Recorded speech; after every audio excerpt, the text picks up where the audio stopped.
Good morning class. Today I am telling about future continuous tense part of interrogative sentence. ठीक है? Future continuous tense का आज आपको part बताऊंगी interrogative sentence. सबसे पहला interrogative sentence आप सभी लोग जान गए होंगे ना? Yes ma'am. अभी कोई ऐसा जो interrogative sentence ना जानता हो? सभी लोग को पता है ना? कि कोई ऐसा जिसको नहीं पता interrogative sentence किसे कहते हैं? कोई है? सभी को पता है ना? ठीक है, चलो देखना। पहला रूल क्या है कि अगर वाक्य की स्टार्टिंग में क्या हो? क्वेश्चन वर्ड, ठीक है? स्टार्टिंग में हो तो सबसे पहले आप कर्ता के अनुसार will या shall लगाएंगे। will या shall कर्ता के अनुसार सबसे पहले लगाएंगे। इसमें दो हेल्पिंग वर्ब लग रहा है ना? भी बच गया है। will या shall कर्ता के अनुसार सबसे पहले लगाएंगे और फिर सब्जेक्ट के बाद आप क्या लगाओगे? will। जो भी होता था उसका प्रयोग कब होगा? सब्जेक्ट के बाद, ठीक है? दो लगता था ना will भी shall भी, तो आप will shall को सबसे पहले लगाओगे कर्ता के अनुसार, उसका सब्जेक्ट, फिर आप भी लगाओगे, ठीक है? स्ट्रक्चर में लिख दीजिए। सबसे पहले आप क्या लगाओगे? will shall subject plus subject plus be plus verb का ing फॉर्म प्लस object। एक एग्जांपल करा दो। क्या? वह स्कूल जा रही होगी। क्या वह स्कूल जा रही होगी?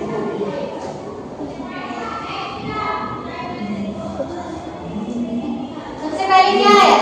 स्टार्टिंग में आया ना क्वेश्चन वर्ड, तो आप क्या लगाओगे? will या shall? will। क्या लगाओगे? will या shall? will। फिर क्यों? I और B के साथ will के साथ रहता आते करता के साथ और ये will मत समझना जैसे चूहा रहता है, ठीक है? will shall का यूज होता है फ्यूचर में होता है। मैं समझो will मैं कह रही हूं कौन सा हो जाएगा, ठीक है? बहुत लोग जो will shall नहीं जानेंगे, मतलब बहुत लोग ऐसे जो will shall ये नहीं जानेंगे तो कहेंगे will का मतलब वही will हो गया, तो ये मत समझना, ठीक है? will shall का यूज होता है जो किस टेंस में होता है? फ्यूचर टेंस में होता है। सबसे पहले आप will ये जान गए ना? will shall सभी लोग शायद जान गए will, उसके बाद आप क्या लगाओगे? सब्जेक्ट। सब्जेक्ट क्या है? वह इंग्लिश क्या लगी? इजी लगता है, इजी होता है, इजी लगता है ना? वहाँ इंग्लिश ही मेल के लिए उसी तो यहाँ पे मेल है कि फीमेल? सी लगेगा, सी लगेगा ना? सी उसके बाद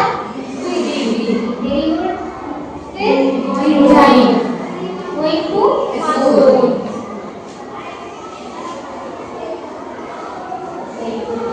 नेक्स्ट, अगर वाक्य के बीच में हो, ठीक है? वाक्य के बीच में क्या हो? क्वेश्चन वर्ड, तो आप सबसे पहले क्या लगाओगे? इसी की अंग्रेजी। सबसे पहले आप इसकी अंग्रेजी लगाओगे। कब? जब बीच में जब क्वेश्चन वर्ड बीच में आएगा, सबसे पहले उसकी अंग्रेजी, फिर आप will shall लगाओगे, ठीक है? फिर आप will shall लगाओगे, उसके बाद सब्जेक्ट फिर भी लगाओगे, याद रखना will shall सब्जेक्ट फिर भी। स्ट्रक्चर लिख दो इसका भी, question word plus will shall plus subject plus subject plus be verb का आइडेंटिटी प्लस object। एग्जांपल कौन बोलेगा इसका? कोई भी एक हो सकता है, एनीवन बोलो। सीता मंदिर क्यों जा रही होगी? सीता मंदिर क्यों जा रही होगी? आज मंदिर गई थी तुम? सीता मंदिर क्यों जा रही होगी? अच्छा बताओ कितने लोग मंदिर जाते हो पूजा करने? रोज नहीं, सबसे पहली पूजा तो माँ बाप का करना चाहिए। सुबह उठ के स्कूल आओ, पैर छूटे, क्योंकि सबसे बड़ी वही है जिससे तुम्हारी हो तुम्हें इस दुनिया में क्या चीज लेके आया, ठीक है? तो फिर क्या होगा? पूजा उसी की करनी चाहिए, सबसे पहले माँ बाप की पूजा करनी चाहिए। तो यहाँ पे क्या लगेगा? कंसोनेंट कब आया है? बीच में आया ना। सबसे पहले क्या रहेगा? के बाद अब ये बताना बिल या सेल लगेगा? बिल। जल्दी आप बताओ बिल क्यों लगेगा? एक वचन दो वचन नहीं, सिर्फ आई बी के साथ सेल लगेगा, बाकी सबके साथ बिल लगेगा। ये चीज इसमें याद रखो। एक वचन दो वचन नहीं देखना है, सिर्फ देखना आई और बी हो तो सेल, बाकी के साथ बिल। ठीक है, उसके बाद आप क्या लगाओगे? क्या है सब्जेक्ट? सीता। नाम को सब लोग बीच में स्मॉल कर देते हैं, ये ध्यान दो, कैपिटल होना चाहिए, चाहे वो जगह का नाम हो चाहे किसी व्यक्ति का नाम। सीता हो फिर जी, हां very going to temple. To temple. Next है आपका इंट्रोगेटिव।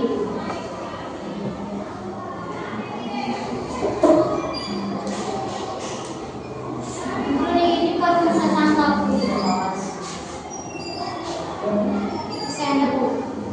इंट्रोगेटिव का आप बताओ।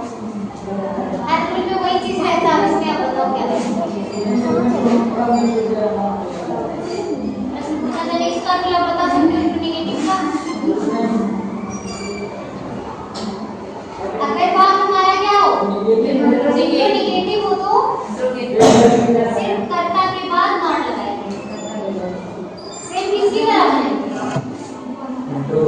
इंट्रोगेटिव की तरह बनाएंगे, सिर्फ कहां पे कर्ता के बाद नॉट लगाएंगे। ठीक है, स्ट्रक्चर ये लिखना, उसके बाद नॉट, कर्ता के बाद नॉट, सिट डाउन, यहां भी कर्ता के बाद नॉट। ठीक है, ये रूल हो जाएगा। अगर बाकी क्या हो इंट्रोगेटिव हो तो सेम इंट्रोगेटिव की तरह बनाते हैं, सिर्फ जहां पे कर्ता उसी के बाद नॉट लगा देते हैं। मैं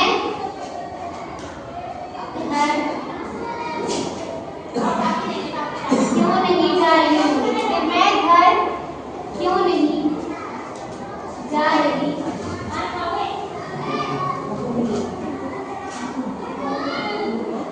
नेक्स्ट अब इसका बताना, क्या मैं घर क्यों नहीं जा रही हूँ? ठीक है, निगेटिव आया है और क्वेश्चन वर्ड आया है, दोनों है ना।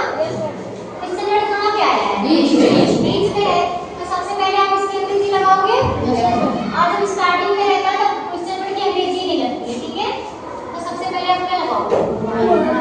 क्यों इंग्लिश कितने लोगों को पता है? बोलो क्या रहेगा?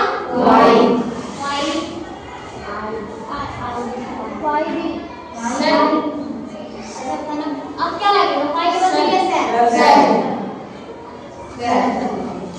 है, नंबर बोली तो सही बात है, लेकिन दिल से ध्यान दो, यहाँ पे कर्ता क्या आ गया है? आई आ गया ना, तो क्या लगाओगे आप? सेल, आई, उसके बाद कौन भी बोला? जस्ट कर्ता के बाद नॉट, उसके बाद कुछ लगाना। ठीक है, अगर इंट्रोगेटिव है आपका तो सिर्फ कर्ता के बाद आप नॉट लगाओ, उसके बाद कुछ लगाना है, ध्यान देना। नॉट, इसके बाद बी गोइंग टू हाउस। समझ में आया? Yes sir. ये चीज ध्यान, जो भी यहाँ बिल भी सेल भी लग रहा है, अगर इंट्रोगेटिव तो आप इसके बाद लगाओगे, क्योंकि सब्जेक्ट के बाद लगाते थे ना। अगर इंट्रोगेटिव में कुछ और नहीं देना, अगर कर्ता के बाद आप नॉट नहीं लगाओगे, कहीं और लगाओगे तो आपका सेंटेंस को गलत माना जाएगा। ठीक है, इसलिए इंट्रोगेटिव में ध्यान दिया, आपको कर्ता के जस्ट बाद ही नॉट लगाना है। समझ में आया सभी को? एक बार उनको फिर से बोलो या फिर कर लोगे? एक बार बोलिए। ठीक है, अगर बाकी स्टार्टिंग में कोई क्वेश्चन वर्ड है तो आप बिल या सेल कर्ता के अनुसार सबसे पहले लगाते हैं और बी को सब्जेक्ट के बाद। नेक्स्ट